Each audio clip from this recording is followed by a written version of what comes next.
Well, for me, I noticed that when I was coming here, is that around 2-3 months in, there was like a lot of the stuff started to get very much so overgrown and almost just not really as nice as what it once was.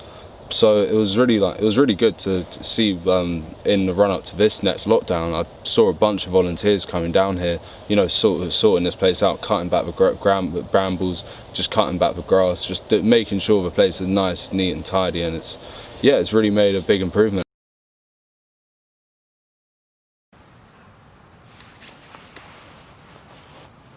So basically there's actually a mailing list online, so I can actually sign up, and well, anyone can do it, anyone from the area, well, wherever you're from, you can come and you know, sign up to this mailing list, and you can actually come and help out and help maintain this space.